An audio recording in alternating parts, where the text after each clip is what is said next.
Hello, this is John from caveofprogramming.com. In this tutorial, we're going to set up a project that uses the libraries that I talked about in the last video, which hopefully you've now acquired one way or the other. And if that was a struggle, I do sympathise because sometimes it is if you're using Linux especially, or the Mac. But hopefully you've got that sorted out. So because I'm on the Mac here, I'm going to be using my .a library, and I'm going to be using the header files that I downloaded.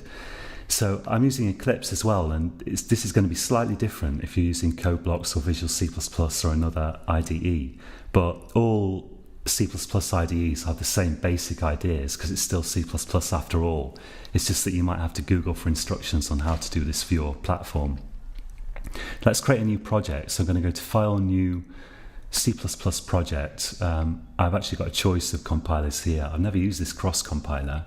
Sounds good, but I'm staying away from it for the moment. I'm going to go to the Mac compiler and a helloworld C++ project. Okay, and let's call this SDL basic or something. I would call it SDL test, but I've already created one of those for my own purposes. So let's call it SDL basic. Click finish. Let's add the paths to the library and header files first. So I'm going to right click the project here and go to properties, and I'm going to go to C++ build. Let's expand that. And at the top here, so again, this could be different in different versions of Eclipse, and it'll be different for a different IDE. But once you've seen how this works here, you can apply this to any IDE, but you might need to do a little bit of Googling. So here I can configure my debug release targets, and I can also set things for all configurations. So I'm going to change to all configurations here because I want this to work whether I'm compiling a debug or a release version of the program. The difference is the debug version contains extra symbols which slow down the program a lot, but are helpful if you're going to use the debugger, which we're not in this tutorial, but you could do. So we go to all configurations here, and I'm going to go to settings, and I need to tell Eclipse, which is in turn is going to inform my program. Well, it's going to inform my C++ compiler where to find the header files. So let's go to includes here, down here, and I need to add an include path. And the include path is going to be the directory where I put my header files. So for me here, I'm using the Mac, and I use this Mac ports thing to download this, and it put my header files. I had to Google to find out where it actually put the things, but it put them in, let's do a history here. It put them in user local include. So let's go to CD, that directory, check they're really there, SDL2. Here are my header files, and so I need to put this directory, I need to tell Eclipse here to use that directory to search for header files. Let's go to include paths, click the green plus sign here, add that directory in, like that.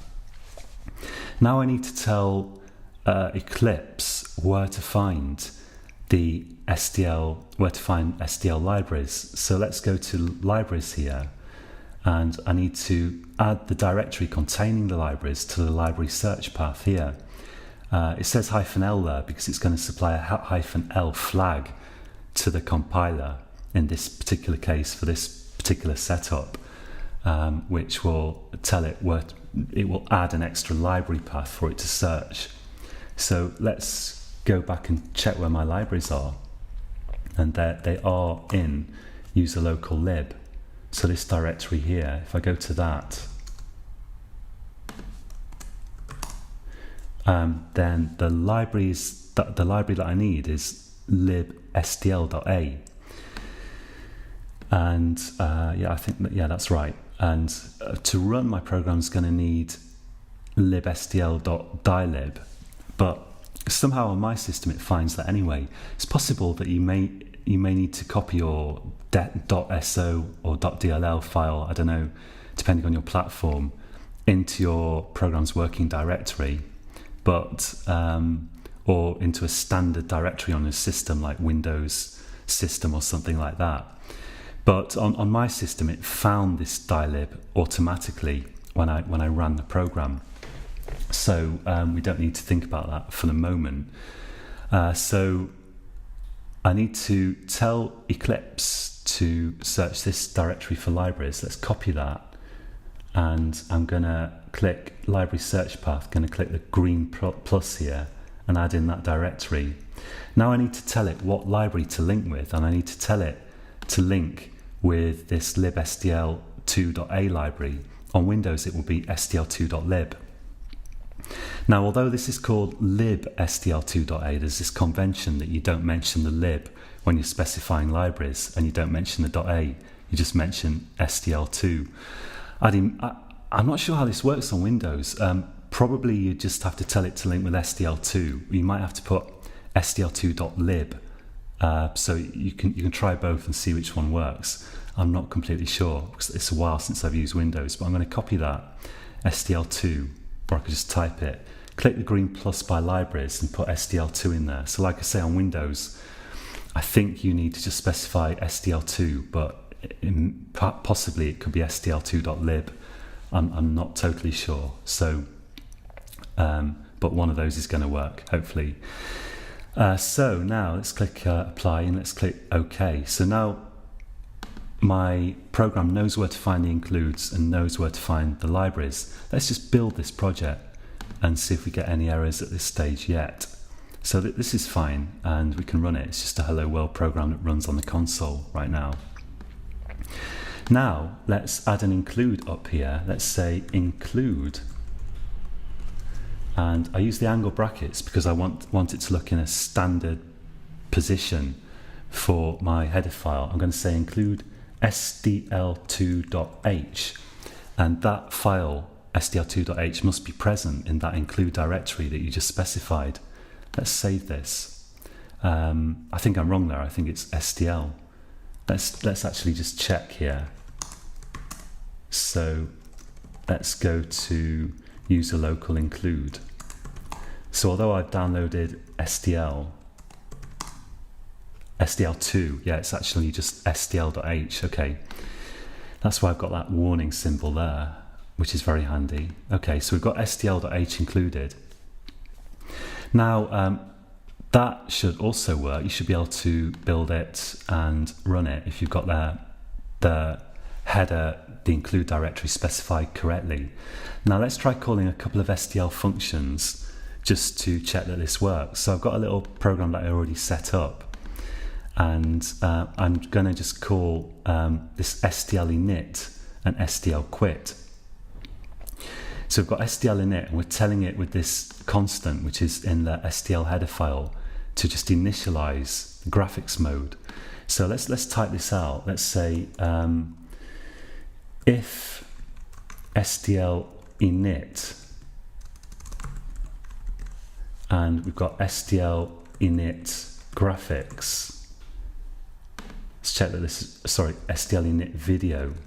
As you can see, I don't remember this well. I've done this several times, but unless you do stuff day in, day out, well, for me anyway, it doesn't stick in my head.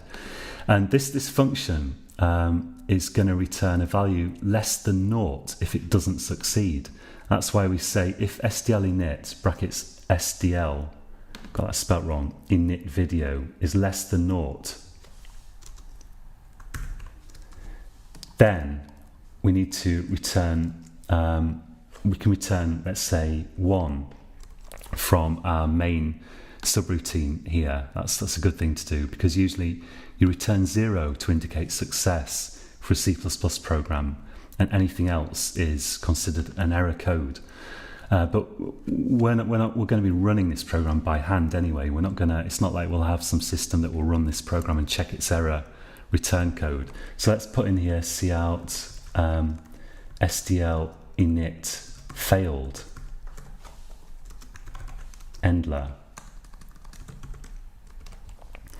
and after that let's put if the if doesn't execute and we don't return here, we can put SDL init succeeded. And after that, to shut down the SDL system, we call SDL underscore quit. Pay close attention to the capitalization there. So we've got capital SDL underscore and capital letter at the beginning of the subsequent word, but the rest of it's lowercase. So yeah, there's no fixed condition about how to separate words or break up class names in C++, and they decided to prefix stuff with SDL and an underscore, which is fair enough, and then capitalize the first letter here. So we should be able to build this program and run it. And if you're using a different graphics API like Allegro or something, you should be able to do something similar. You should be able to initialize the system somehow and then deinitialize it with some quit type function. And you can easily find tutorials. For example, if I search for Allegro tutorial, I haven't done this at least for many years, but stuff is going to come up. You're going to find stuff that will show you how to create a basic Allegro program. So for Allegro, we've got apparently Allegro init, and you can bet that we've also got some sort of we've got some sort of function that closes down Allegro. So it's the same for pretty much any graphics library. You just need to get whatever the most minimal program you absolutely can run. You need to get that running and building basically at this stage. So this is a very, very minimal SDL program that does nothing at all, but it's going to test whether we can successfully link with the right library. Let's try building that. So we build it and we shouldn't see any errors.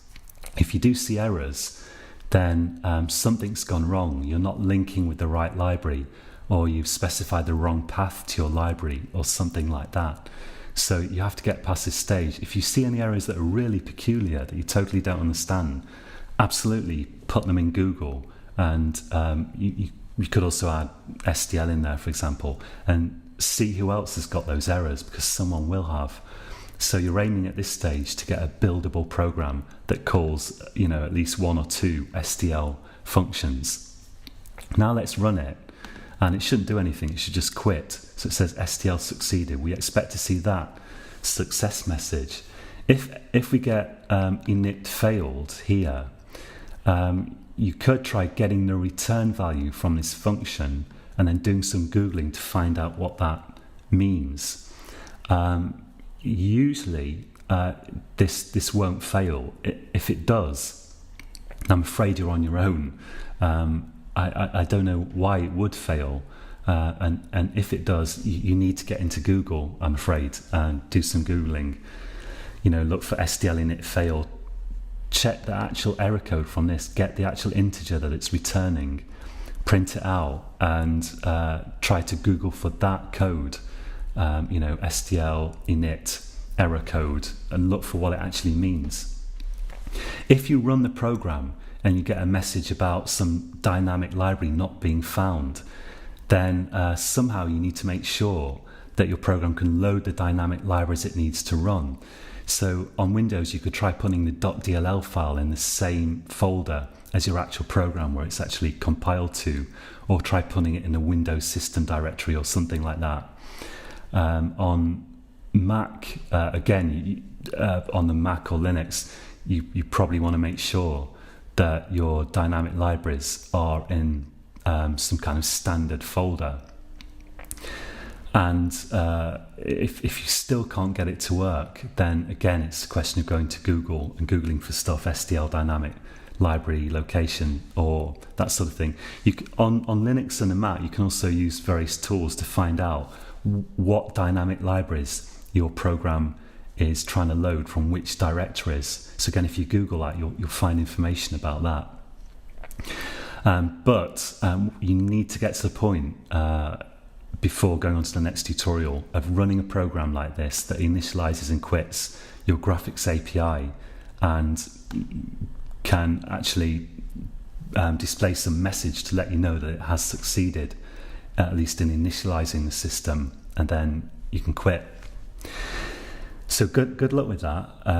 if it doesn't work straight off, then do persist with it, because believe me, as a C++ programmer, you're going to have to be persistent, and you are going to find yourself at some point with C++ Googling for information about error messages.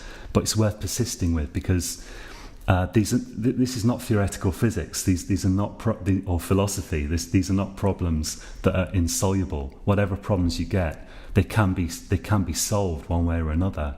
It's just you have to be persistent enough to figure out how to solve them. So don't throw up your hands in despair.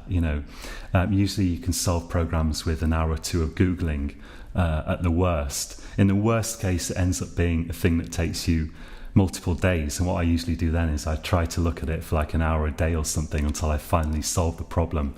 But those are the worst problems. Unfortunately, it's a lot more difficult when you're beginning and you haven't got experience to solve problems. I used to sometimes spend a couple of days just trying to fix one bug, but I was a bit slapdash in my approach. So if you really try hard to be systematic, it really does help a lot. So I'll leave you with that, and good luck with that. I hope you succeed in getting some graphics API that can do pixel access initialized for your system. And in the next tutorial, we'll look at putting together a basic SDL program that actually can put a window on the screen and allow you to quit the program, close the window. So until next time, happy coding.